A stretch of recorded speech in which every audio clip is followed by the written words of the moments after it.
এই জন্য যখনই আমি কবরের সামনে দাঁড়াই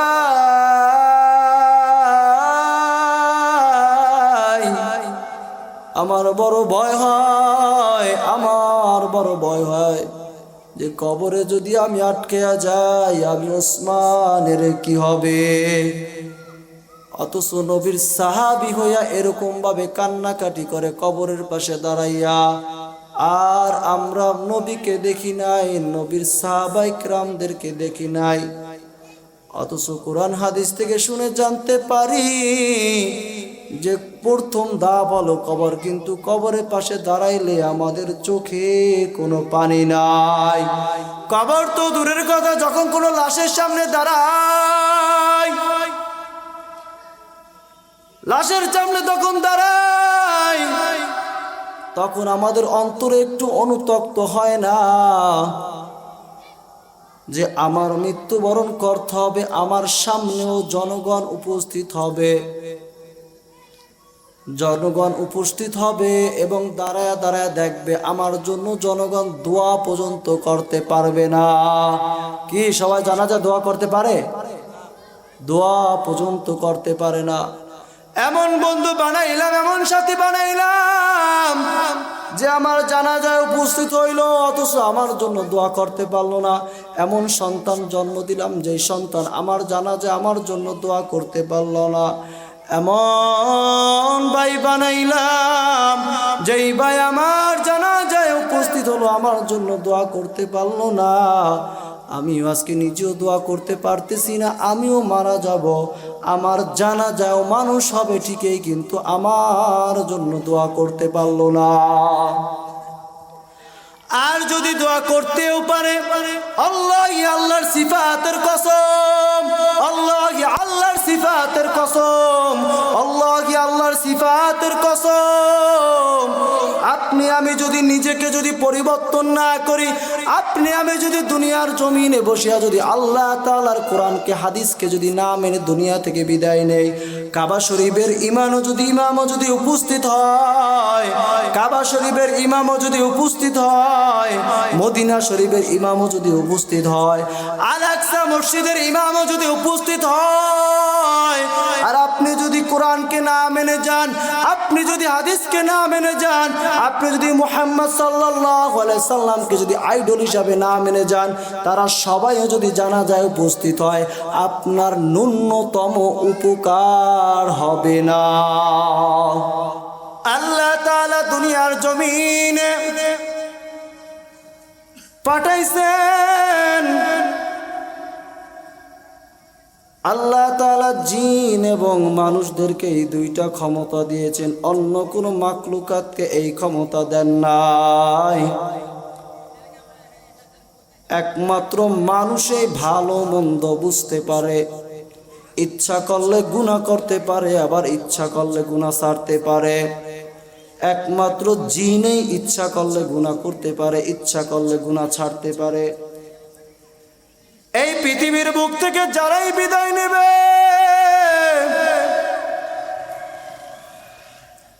একমাত্র জিন এবং মানুষদের হিসাব হবে, আর যত মাখলুকাত আছে তাদের কোনো হিসাব হচ্ছে না। আর এই দুই শ্রেণীর মাখলুকাত আল্লাহ সুবহানাহু ওয়া তাআলা দুনিয়ার জমিনে বিভিন্নভাবে বিভিন্ন রকমের পরীক্ষা করে থাকেন। আর এই দুই শ্রেণীর মানুষের মৃত্যুবরণ করার পর আল্লাহ তাআলা কবরের ভিতরে প্রশ্নের ব্যবস্থা করে রাখছেন। অতএব আল্লাহ তাআলা আপনার আমার মৃত্যুবরণ করাবে ঠিকই, কিন্তু আপনার আমার ভালো মন্দ বোঝার ক্ষমতাও আল্লাহ তাআলা দিয়েছেন। فألهمها فجورها وتقواها, আল্লাহ পাক রব্বুল আলামিন মানুষদেরকে ভালো মন্দ বোঝার এবং গুনাহ পাপ অনুতপ্ত করার জন্য একটি অন্তর দিয়েছেন। এই দুনিয়ার মানুষ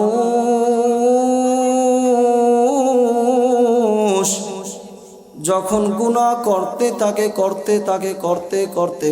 করতে একটা পর্যায়ে আল্লাহ সুবহানাহু ওয়া তাআলার প্রতি যদি একটু দয়া হয়,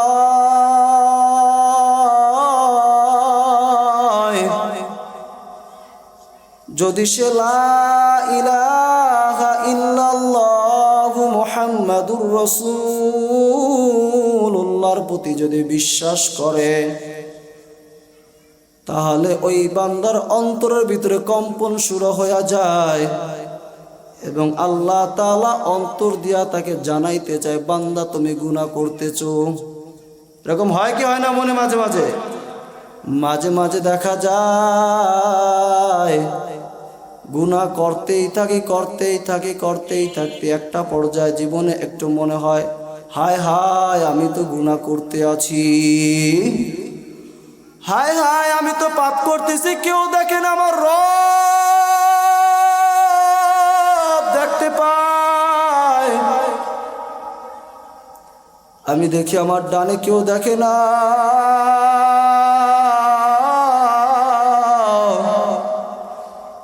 আমি দেখি আমার বামেও কেউ দেখে না, আমি দেখি আমার পিছেও কেউ দেখে না, আমি দেখি আমার সামনেও কেউ দেখে না।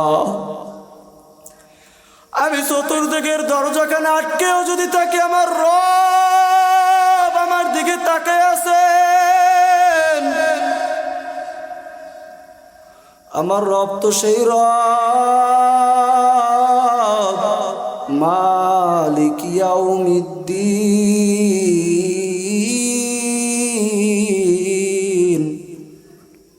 যিনি বিচার দিবসের মালিক, যিনি বিচারের কাঠগড়া দাঁড় করাইবে আমাকে এবং জিজ্ঞাসা করবে, বান্দা তুমি গুনাহ করছো?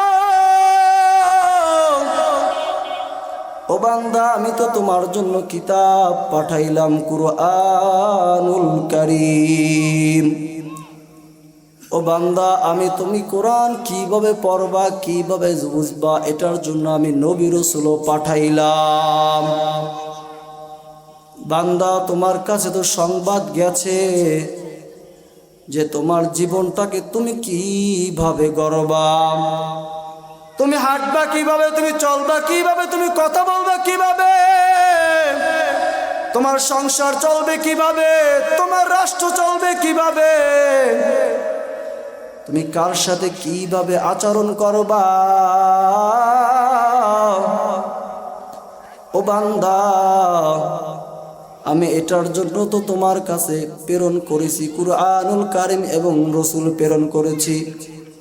বলো বান্দা তুমি কেন গুনাহ করছো?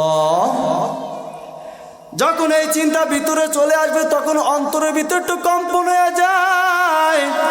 আর ওই বান্দা যখন রবের চিন্তা করে ওই রবের চিন্তা করে যখন একটু আল্লাহ বলিয়া ডাক দেয়,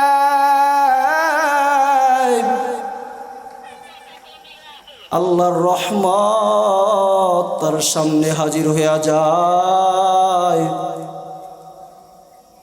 আর যদি ওই বান্দা যদি আল্লাহর কাছে তওবা করেন, আল্লাহ তাআলা তার গুনাহ মাফ করে তার কাছে টেনে নেয়, তাকে মুমিন বান্দা হিসাবে কবুল করে নেয়। আর ওই বান্দা যদি মনে করে ডানে কেউ নাই, বামে কেউ নাই, পিছে কেউ নাই, সামনে কেউ নাই, আমাকে কেউ দেখে না, এই চিন্তা করিয়া যখন সে গুনাহ করতেই থাকে এমন একটা পর্যায়ে চলিয়া আসে আল্লাহ পাক রব্বুল আলামিন ওই বান্দার প্রতি রাগান্বিত হইয়া যায়। অতএব অন্তর যদি ভালোর দিকে ইঙ্গিত দেয়, রবের দিকে যদি ডাক দেয়, তার মানে আমার অন্তরে আমার রব আমাকে ডাকতেছে, আমি পাপের দিকে যাইতেছি, আল্লাহ আমাকে সতর্ক করতেছে, রে বান্দা আমি তোকে পাপ করার জন্য দুনিয়াতে পাঠাই নাই, আমি আল্লাহ তোর জন্য জান্নাত বানাইছি। এ বান্দি আমি তোর জন্য পাপ করার জন্য দুনিয়াতে পাঠাই নাই, এ বান্দি আমি তোর জন্য জান্নাত পাঠাইলাম। বান্দি খবরদার গুনাহ করিস না, বান্দা খবরদার গুনাহ করিস না, বান্দা গুনাহ ছাড়, গুনাহ ছাড়, গুনাহ ছাড়, আমি আল্লাহ তোর জন্য জান্নাত তৈরি করে রাখলাম। এতটা ইঙ্গিত দেওয়ার পরও যখন বান্দা গুনাহ করে, তারপর আল্লাহ তাআলা ওই বান্দার প্রতি তার মুখ ফিরিয়ে নেয়। অতএব অন্তরে যখন সতর্ক দেয়, তখন আপনার আমার উচিত হবে আল্লাহ তাআলার দিকে ধাপিত হওয়া, ঠিক কিনা? সম্মানিত উপস্থিতি, আল্লাহ তাআলা আমাদেরকে দুনিয়ার জমিনে পাঠাইছেন আমাদেরকে গুনাহ করার জন্য। গুনাহ যদি করে সতর্ক দিয়ে থাকেন, এরপরে সতর্ক যদি না মানে আল্লাহ আপনাকে আমাকে ছেড়ে দিয়েছেন। আমি চাইলে গুনাহ করতে পারি, আল্লাহ বাধা দিবেন না। আবার আমি চাইলে ভালো কাজও করতে পারি, আল্লাহ তাতেও কোনো নিষেধ করবেন না। কারণ আল্লাহ তাআলা পবিত্র কুরআনুল কারীমের মধ্যে বলেন, আল্লাযী খালাকাল মাউতা ওয়াল হায়াতা লিয়াবলুয়াকুম আইয়ুকুম আহসানু আমালা। আল্লাহ তাআলা বলেন, বান্দা আমি দুনিয়ার জমিনে তোমাকে পাঠাইলাম পরীক্ষা করার জন্য। বান্দা ও বান্দি, আমি তোমাকে দুনিয়ার জমিনে পাঠাইছি পরীক্ষা করার জন্য। আমি দেখতে চাই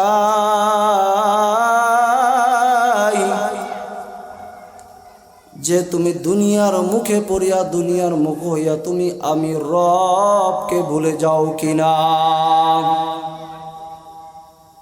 অর্থাৎ দুনিয়াতে আল্লাহ তাআলা পরীক্ষা করবেনই করবেন, এই কথাই ঠিক। তবে পরীক্ষা করার পরও যে নিজেকে রবের ভয়, নিজের ভিতরে রবের ভয় রাখিয়া সমস্ত গুনাহ ত্যাগ করতে পারবে, ওই বান্দাই আল্লাহ তাআলা বলছেন উলাইকা আসহাবুল জান্নাহ। আমি আল্লাহ তাআলা তাদের জন্য ওয়াদা করলাম, আমি আল্লাহ তাআলা তাদেরকে জান্নাত দিব।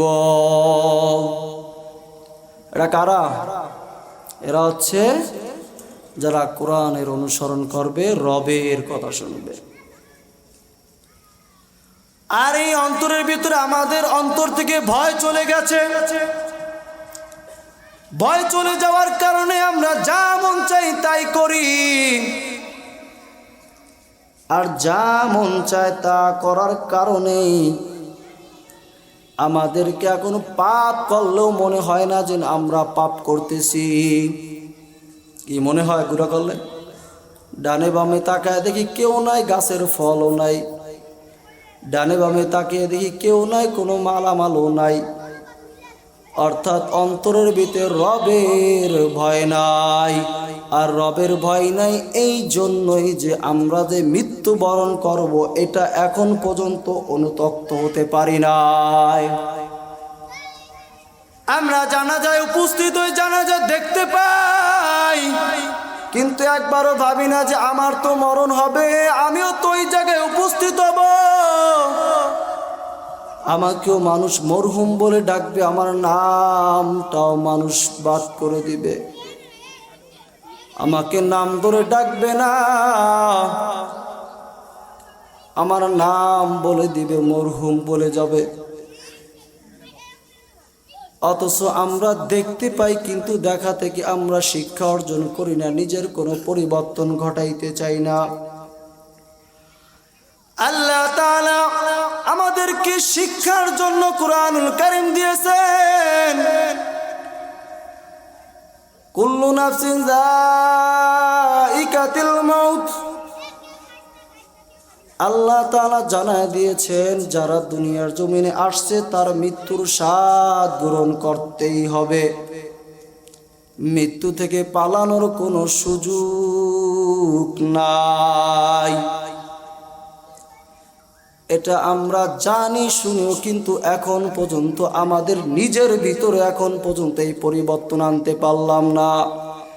যেই ব্যক্তি মরণকে ভয় করে, যেই ব্যক্তি মনে করে আমি তো রবের সামনে উপস্থিত হব, রবের সামনে দাঁড়াবো, রব আমাকে যদি জিজ্ঞাসা করে বান্দা বলো তুমি যুবক বয়সে কি করছো, এ বান্দি বলো তুমি যুবতী বয়সে কি করছো, এ বান্দা বলো তোমার ইনকাম হালাল পথে না হারাম পথে, এ বান্দা বলো তুমি সালাত আদায় করছো কিনা, এই প্রশ্নর যদি সম্মুখীন হওয়া লাগবো, এই ভয় যদি অন্তরের ভিতরে থাকে, ওই ব্যক্তি আর কখনো গুনাহ করতে পারে না।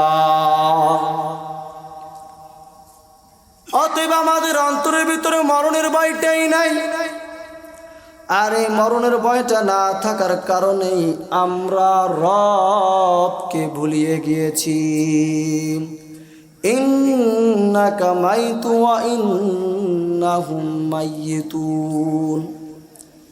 অথচ আল্লাহ পাক রব্বুল আলামিন কুরআনুল কারীমের মধ্যে জানাইয়া দেন, হে নবী আপনিও মরবেন এবং যারা থাকবে তারাও মরবে, যারা অতীতে ছিল তারাও মারা গেছেন।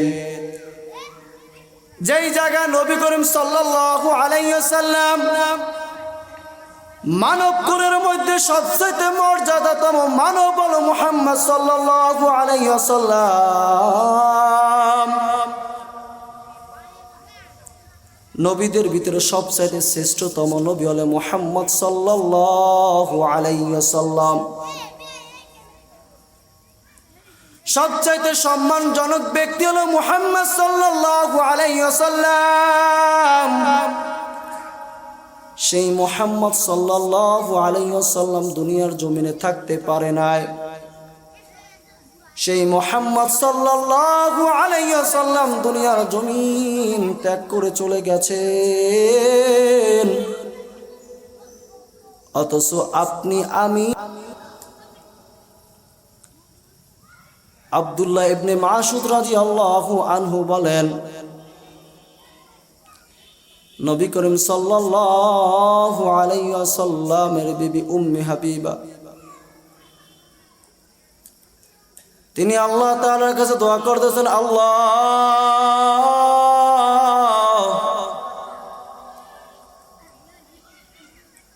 আপনি আমার স্বামী অর্থাৎ আপনার রাসূল এবং আমার বাবা আমার ভাইকে নিয়ে জীবনে দুনিয়ার জমিনে সুখে শান্তিতে জীবন যাপন করার তৌফিক দান করেন। নবীজির স্ত্রী দোয়া করতেছে রবের কাছে, রব আমার স্বামী আপনার রাসূল এবং আমার বাবা আমার ভাইকে নিয়ে দুনিয়ার জমিনে সুন্দরভাবে জীবন যাপন করার তৌফিক দান করেন। একথা যখন মুহাম্মদ সাল্লাল্লাহু আলাইহি ওয়াসাল্লাম শুনেন, তখন তার স্ত্রীকে ডাক দিয়া বলেন, তুমি এই দোয়া করো না, এইটার চাইতে উত্তম দোয়া হলো তুমি যদি জান্নাতের জন্য দোয়া করতা, তুমি যদি প্রথম কবরের রাত থেকে ক্ষমা চাইতা আর জান্নাত চাওয়ার দোয়া করতা। কারণ তুমি দোয়া করছো রবের কাছে যেন সুন্দরভাবে জীবন যাপন করতে পারো, কোনো কিছুর যেন অসুবিধা না হয় এবং দীর্ঘ হায়াত একত্রে যেন তোমরা যতদিন থাকো একসাথে থাকতে পারো। অথচ আল্লাহ তাআলা দুনিয়ার জমিনে তুমি কতদিন থাকবা, কি খাইবা, কতদিন বাঁচবা, কার হায়াত কতটুকু আছে, এটা আল্লাহ তাআলা আগে থেকে নির্ধারিত করে রেখেছেন। অর্থাৎ যার যতদিন হায়াত আছে সে ততদিনই দুনিয়ার জমিনে বাঁচবে, যার হায়াত নাই সে দুনিয়ার জমিন থেকে বিদায় নিয়ে চলে যাবে। যতই দোয়া করো না কেন, তোমার হায়াত যতটুকু দেওয়া হয়েছে, তোমার রিজিক যতটুকু দেওয়া হয়েছে, তার বেশি এক মুহূর্ত পরেও তুমি মৃত্যুবরণ করবে না, আর এক মুহূর্ত আগেও তোমার মৃত্যুবরণ হবে না। অথচ আমরা দোয়া করি কি, আল্লাহ সবাই লো একসাথে মরতে পারি নাকি? আল্লাহ আমাদেরকে হেদায়েত দান করে বলে আমিন।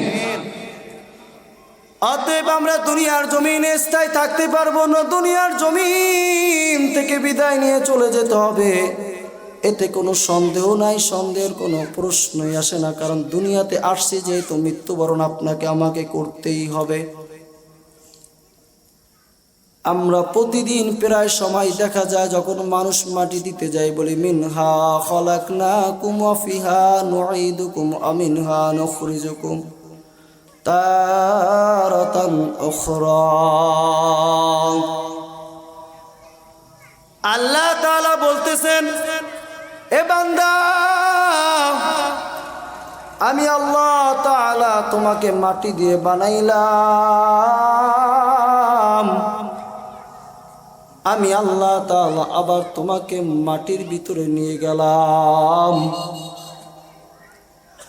আবার আমি আল্লাহ তাআলা তোমাকে মাটির ভিতর থেকে আবার পুনরায় জীবিত করব, জীবিত করে আবার তোমাদেরকে আমি বিচার দিবসের মাঠে উপস্থিত করব। আল্লাহ তাআলা কুরআনুল কারীমের মধ্যে জানায় দিয়েছেন, আমি আল্লাহ তাআলা তোমাকে মাটি দিয়ে বানাইলাম, আমি আল্লাহ তাআলা আবার তোমাকে মাটির ভিতরে নিয়ে যাব, আবার আমি আল্লাহ তাআলা পুনরায় তোমাকে মাটির ভিতর থেকে জীবিত করব, পুনরায় জীবিত করে তোমাকে আমি বিচার কার্যালয়ে উপস্থিত করব। অতএব তুমি যেখানেই থাকো, যেথায় থাকো, যেখানেই পলায়নের চেষ্টা করো, আমি আল্লাহ তাআলার কাছ থেকে তোমার পলাইবার কোনো সুযোগ নাই। আছে সুযোগ? পলাইবার কোনো সুযোগ নাই। কুল্লু নাফসিন যায়িকাতুল মাউত, যে দুনিয়ার জমিনে আসছে তার মৃত্যুর স্বাদ গ্রহণ করতেই হবে, বাঁচার কোনো সুযোগ নাই। তবে বাঁচার যেহেতু কোনো সুযোগ নাই, মৃত্যুবরণ যেহেতু করবই করব, আপনি আমি কি নিয়ে মৃত্যুবরণ করতেছি, আপনি আমি মৃত্যুবরণ করব, বলেন আপনি আমি কি নিয়ে রবের কাছে উপস্থিত হব? মৃত্যুবরণ করার পর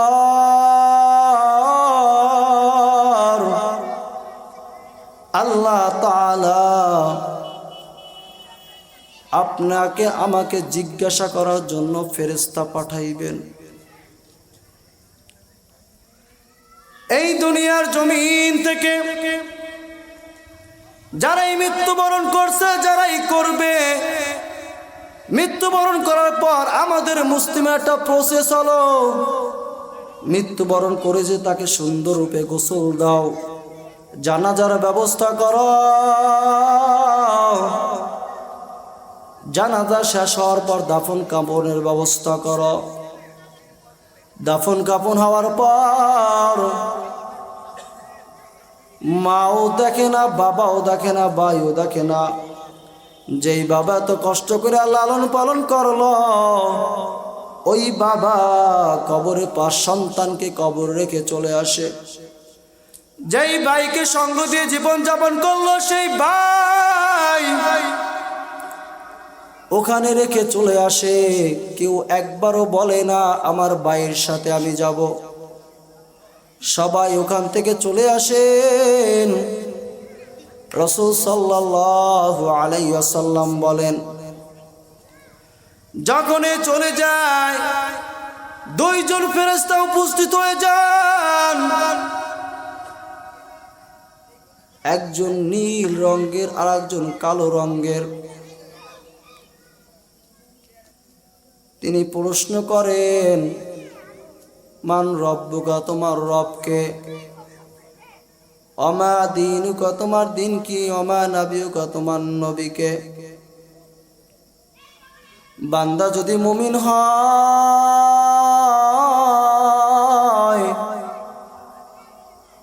ওই বান্দা বলে আমার রব আল্লাহ। বান্দা যদি মুমিন হয়, ওই বান্দা বলে আমার দিন হলো ইসলাম। বান্দা যদি মুমিন হয়, দুনিয়ার জমিনে যদি কোরআনকে মেনে থাকে, মুহাম্মদ সাল্লাল্লাহু আলাইহি ওয়াসাল্লামকে যদি মেনে থাকে, অনুগত করে থাকে, নেতা হিসাবে যদি মেনে থাকে, তাহলে বলে তিনি হচ্ছে মুহাম্মাদুর রাসূলুল্লাহ। আর যদি বান্দা যদি ওই রবের যদি কোনো হুকুমে যদি না মানে, যদি মুহাম্মদ সাল্লাল্লাহু আলাইহি সাল্লামকে নেতা রূপে যদি না মানে, ইসলাম নামে আছে কিন্তু কাজের বেলায় কোনো ইসলামকে অনুসরণ করে না, ইসলামের আইন কোরআনের আইন মানতে চায় না, নবীর আইন মানতে চায় না, ওই বান্দা বলবে হা হা লা আদরি, হায় হায় আমি জানি না। যখন ফেরেশতা প্রশ্ন করবে তোমার রবকে, বলবে আমি জানি না, হায় হায় আমি জানি না। যখন প্রশ্ন করবে তোমার নবীকে, তখন বলবে হায় হায় আমি জানি না। যখন প্রশ্ন করাবে তোমার দিন কি, তখন বলবে হায় হায় আমি জানি না। ফেরেশতা কেমন বলবে হ্যাঁ হ্যাঁ আমি জানতাম তুমি এ কথাই বলবা, হ্যাঁ আমি জানতাম তুমি এ কথাই বলবা। তারপরে ওই দুইজন ফেরেশতা যে নীল এবং কালো বর্ণের, যিনি কানে শুনতে পায় না, চোখে দেখতে পায় না, বদির মুখে কথা বলতেও পারে না, চোখে দেখতে পায় না, কানে শুনতে পায় না, মুখে কথা বলতে পারে না, বদির, ওই ফেরেশতা তাকে এমন জোরে আক্রমণ করা শুরু করে দিবে। রাসূল সাল্লাল্লাহু আলাইহি ওয়াসাল্লাম বলেন, তার আক্রমণের কারণে এত জোরে চিৎকার মারবে, এত জোরে চিৎকার মারবে, এত জোরে চিৎকার মারবে, যে চিৎকারের আওয়াজ পুরা পৃথিবীর সমস্ত মাখলুকাত শুনতে পাবে, শুধু জিন এবং মানুষ ছাড়া। রাসূল সাল্লাল্লাহু আলাইহি সাল্লাম বলেন, যে হাতুড়ি দিয়ে মারবে, ওই হাতুড়ি যদি কোনো পাহাড়ের উপর একবার পড়ে, ওই পাহাড় ধুলির মতো উঠতে থাকবে, এতটা ভয়ঙ্কর হাতুড়ি। ওই হাতুড়ি দিয়ে কিয়ামত পর্যন্ত মারতে থাকবে, বিচার দিবস পর্যন্ত মারতেই থাকবে। ওই মুনাফিক, ওই জাহান্নামী ব্যক্তি কান্নাকাটি করবে, বাগো বাবা গো বলে চিল্লাচিল্লি করবে। কিন্তু এমন এক ফেরেশতা যে কানে শুনতে পায় না, তার কানের ভিতরে আওয়াজ আসবে না, ওই জাহান্নামী এত জোরে চিৎকার মারবে, জমিনের উপরে যত মাখলুকাত আছে, জমিনের নিচে যত মাখলুকাত আছে, সমস্ত মাখলুকাত এটার আওয়াজ শুনতে পায়, শুধু জিন এবং মানুষ ছাড়া। যখন এই কান্নাকাটি করবে, ওই ফেরেশতা কানে শুনতে পায় না, তার মানে কোনো দয়াও তিনি দেখাইতে পারবে না। যেই ফেরেশতা তাকে আক্রমণ করবে, সেই ফেরেশতা চোখে দেখতে পায় না, তার মানে তার চেহারার দিকে তাকালেও মায়া আসবে না। যেই ফেরেশতা আক্রমণ করবে, যেই ফেরেশতা শাস্তির জন্য নিয়োজিত করছেন আল্লাহ সুবহানাহু ওয়া তাআলা, ওই ফেরেশতা চোখে দেখতে পায় না, তাকে মারবে, কিন্তু ওই ফেরেশতা মারার পর তার দিকে তাকাইতেও পারবে না, দেখতেও পারবে না, মায়াও লাগবে না। এটা চলতে থাকবে কিয়ামত পর্যন্ত, কিয়ামত পর্যন্ত চলতেই থাকবে, চলতেই থাকবে। তার প্রথমবারই যেমন শেষবারও তেমন, তার প্রথমবারে যেমন আর কিয়ামত সংগঠিত হবে, বিচারের মাঠ কায়েম হবে, ওই শেষ বাড়িটাও হবে সমান। কারণ ফেরেশতাদের কোনো খাবার নাই, কোনো খিদা নাই, কোনো চিন্তাও নাই। ফেরেশতা কি মানুষ? মানুষ দেখা যায় একটা পিটান দেয়, দুইটা পিটান দেয়, তিনটা পিটান দেয়, চারটা, পাঁচটা, 10টা দেওয়ার পর ক্লান্ত হয়ে যায়। এরপরে আর পিটান, প্রথম যেই পিটানটা দেয়, শেষ পিটানটা এক হয় না। কিন্তু আল্লাহ সুবহানাহু ওয়া তাআলা যে শাস্তির ব্যবস্থা করে রাখছেন, ওই শাস্তি এতটাই কঠিন, এতটাই কঠিন যে এক পিটান প্রথম পিটানো যেমন, শেষ পিটানো তেমন। সম্মানিত উপস্থিতি, এই জন্য অনুরোধ, কবর বড় কঠিন, কবর বড় কঠিন। এই দুনিয়া থেকে বিদায় নেওয়ার পর, বিদায় নেওয়ার আগেই কবরের মাল সাবানা প্রস্তুত করে নিতে হবে। এই দুনিয়া থেকে বিদায় নেওয়ার পর আর কোনো মাল সাবানা আদায় করার সুযোগ আমাদের নাই। আছে? আমাদের আর কোনো সুযোগ নাই।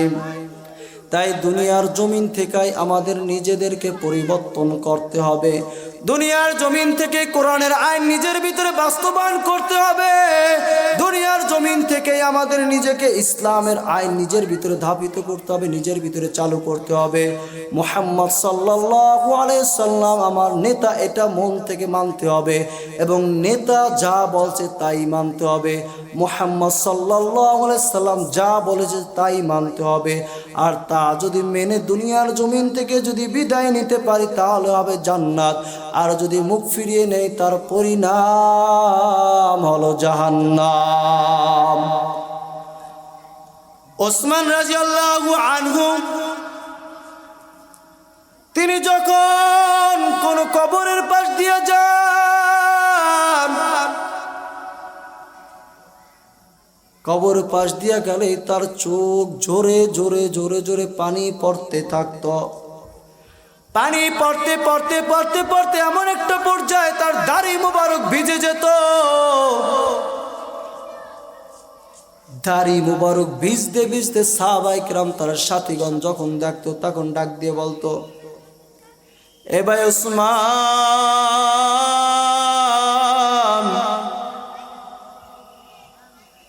তোমার সামনে যখন জাহান্নামের বয়ান করা হয় তখন তো তুমি কান্না করো না। তোমার সামনে যখন জাহান্নামের কথা বলা হয় তখন তো তোমার চোখ দিয়ে তো কোনো পানি আসে না, আসলেও খুব কম আসে, কিন্তু কবরের পাশে দাঁড়াইলে তোমার চোখ দিয়ে পানি পড়তেই থাকে পড়তেই থাকে, অজরে পানি পড়তে থাকে। পানি পড়তে পড়তে তোমার দাড়ি মুবারক ভিজে যায়। এর কারণটাকে একটু আমাদেরকে জানাও। ওসমান রাদিয়াল্লাহু আনহু বলেন, এ সাথী ভাই,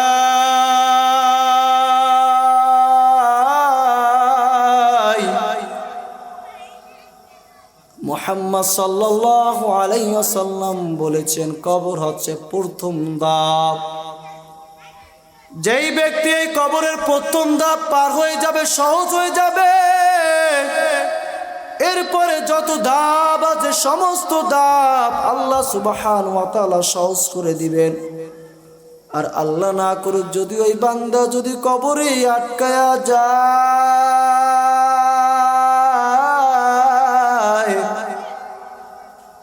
ওই বান্দা যদি কবরের প্রথম ধাপে যদি আটকায়া যায় তাহলে সামনের ধাপগুলো আরো কঠিন থেকে কঠিন হয়ে যাইব।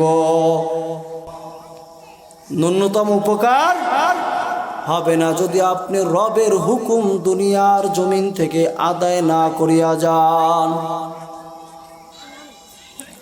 ও ভাই, অনুরোধ রাখি বোঝার জন্য যারা যান, লাশ যখন গোসল করানো হয়, যেই ব্যক্তি লাশকে গোসল করায় ওই ব্যক্তিকে মাঝে মাঝে যা প্রশ্ন করবেন, ও ভাই আপনি তো লাশ গোসল করান, একটু লাশ সম্পর্কে আপনি একটু বর্ণনা দেন। ওই ব্যক্তি ডাক দিয়ে বলবে, ভাই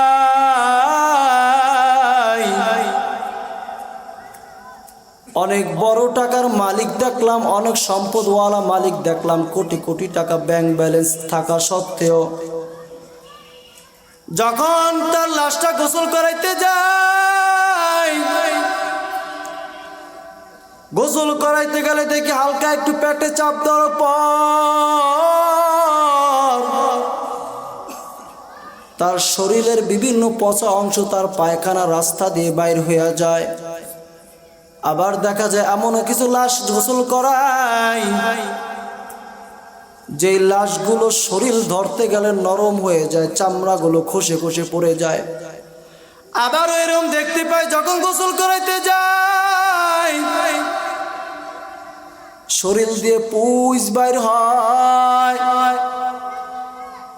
মাইকের ভিতরে এলান করে দেয় অমুক বিশিষ্ট ব্যবসায়ী মারা গেছে, অমুক বিশিষ্ট চাকরিজীবী মারা গেছে, অমুক চেয়ারম্যান, অমুক মেম্বার, অমুক মহান মহান ব্যক্তি মারা গেছে। এলান করতে করতে করতে জনসভা উপস্থিত করি, কিন্তু এই লাশ যে গোসল করায় সেখানে একটু যায়া খোঁজ কইরা দেখেন, যে ব্যক্তি এত বাহাদুরগিরি করল, যেই ব্যক্তি এত রাজত্ব করার জন্য চেষ্টা করল, যেই ব্যক্তি মানুষের ক্ষতি করে নিজের দাপট নিয়ে জীবন যাপন করল, মানুষকে মানুষই মনে করলো না, মানুষকে মানুষই মনে করলো না, বড় মহত্ব নিয়ে জীবন যাপন করল। ওই ব্যক্তি দুনিয়ার জমিন থেকে বিদায় নেওয়ার পর ওই শরীরটা পছন্দ হয়ে গেল, ওই শরীরটা পছন্দ হয়ে গেল, পয়স বাইর হওয়া শুরু হয়ে যায়।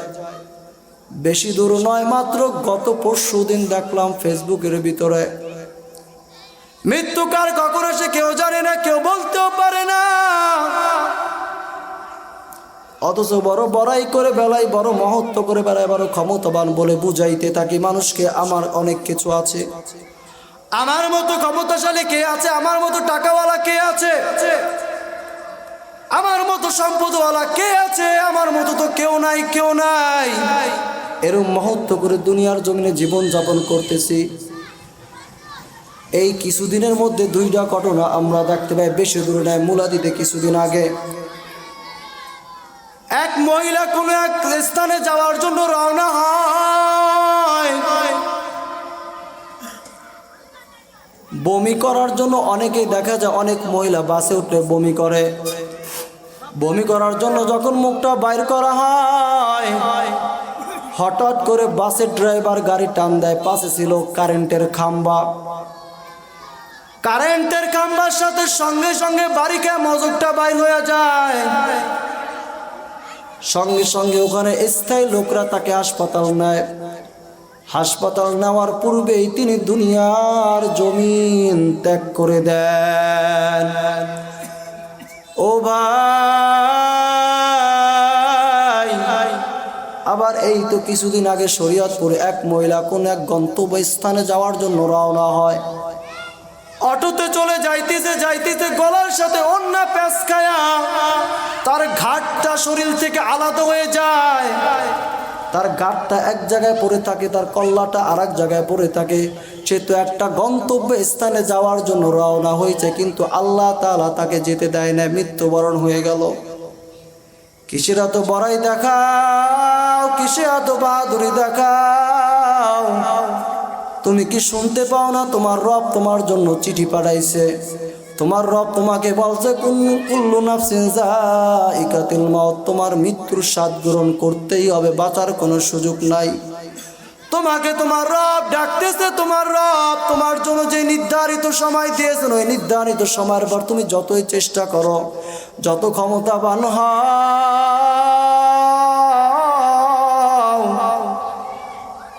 দুনিয়ার সমস্ত ক্ষমতাও যদি তোমার উপর প্রয়োগ করা হয়, তোমাকে বাঁচাইতে কেউ পারবে না।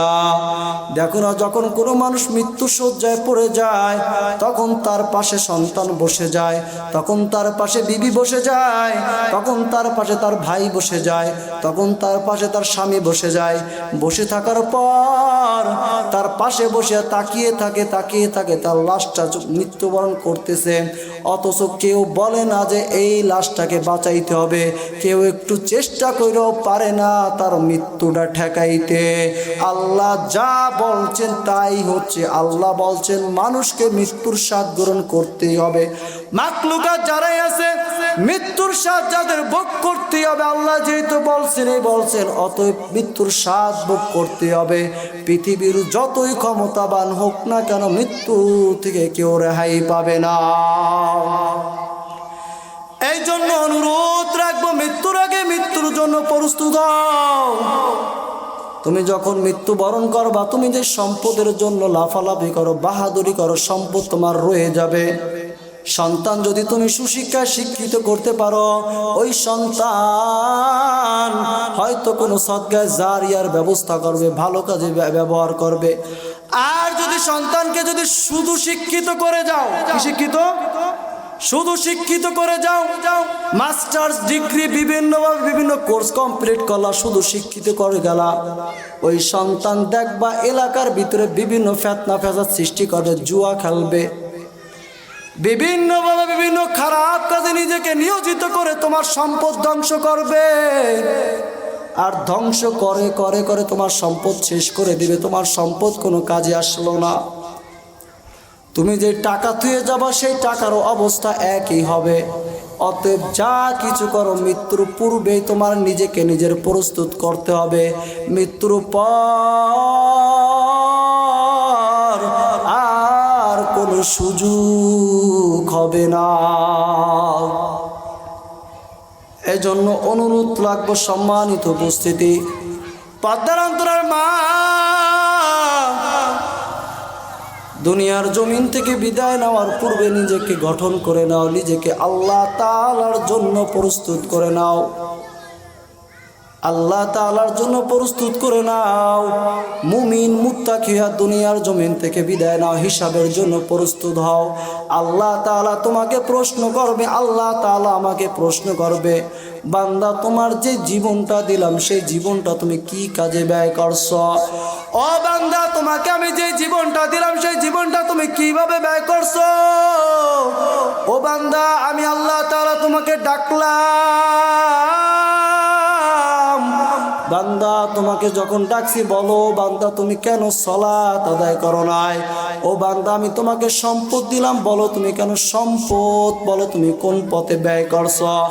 ও বান্দা, আমি তোমাকে শ্রম করার ক্ষমতা দিলাম, আমি তোমাকে শ্রম করার ক্ষমতা দিলাম, আমি তোমাকে মেধা শক্তি দিলাম, বলো বান্দা তোমার শ্রম করার ক্ষমতা দিয়ে তুমি কর্মস্থল দিয়ে তুমি বলো বলো বলো তুমি কিভাবে কামাই রোজগার করছো? অতএব আপনি আমি যা কিছু করি না কেন, প্রত্যেক কটা মুহূর্তে যা কিছু করেছি সমস্ত বিষয়ের হিসাব আপনার আমার রবের কাছে দিতে হবে। এই জন্য দুনিয়ার জমিন থেকে বিদায় নেওয়ার আগে আপনার আমার ওই পরকালে যাওয়ার প্রস্তুতি নিতে হবে। কবর বড় কঠিন, এই জন্য কবরে যাওয়ার পূর্বেই আপনার আমার নিজেকে প্রস্তুত করতে হবে। আল্লাহর কসম, দুনিয়ার ডানে বামে যদি তাকাও, তুমি এখন অসুস্থ হয়েছে ডাক দিলা বা ফোন দিলা, তোমার লোক ভিড় জমিয়ে যাবে। তুমি যখন ফোন দিলার সঙ্গে সঙ্গে বন্ধু বান্ধব চলে আসবে, তোমার আত্মীয় স্বজন চলে আসবে, তোমার ভাই চলে আসবে, তোমার বাবা চলে আসবে, তোমার সন্তান চলে আসবে তোমাকে দেখার জন্য, তোমার সেবা যত্ন করার জন্য। কিন্তু দেখো, তুমি যখন মৃত্যুবরণ করো তোমার সঙ্গে আমল ছাড়া কিছুই যায় না। এই জন্য আমল সারা দুনিয়ার জমিনের সঙ্গে আপনার আমার কিছুই যাবে না। তাই বিদায় নেওয়ার পূর্বে আপনার আমার আমলকে মজবুত করে নিতে হবে। ও ভাই ও বোন, মেহেরবানি করে অনুরোধ রাখবো, আল্লাহ তাআলার হুকুমের বিরোধিতা করিয়েন না, নবীর অনুগত্য থেকে নিজেকে দূরে রাখিয়েন না, নবীকে নেতা হিসাবে মানেন, কুরআনুল কারীমকে নিজের ভিতরে আগলে রাখেন এবং কুরআনুল কারীমকে বোঝার চেষ্টা করেন। সম্মানিত উপস্থিতি, আল্লাহ সুবহানাহু ওয়া তাআলা আমাদেরকে যে চিঠি পাঠিয়েছেন কুরআন, এই কুরআন আপনাকে আমাকে কি বলতে চায়, আল্লাহ তাআলা আপনাকে আমাকে কি সংবাদ জানাইতে চায়, সেই সংবাদ জানার চেষ্টা রাখেন।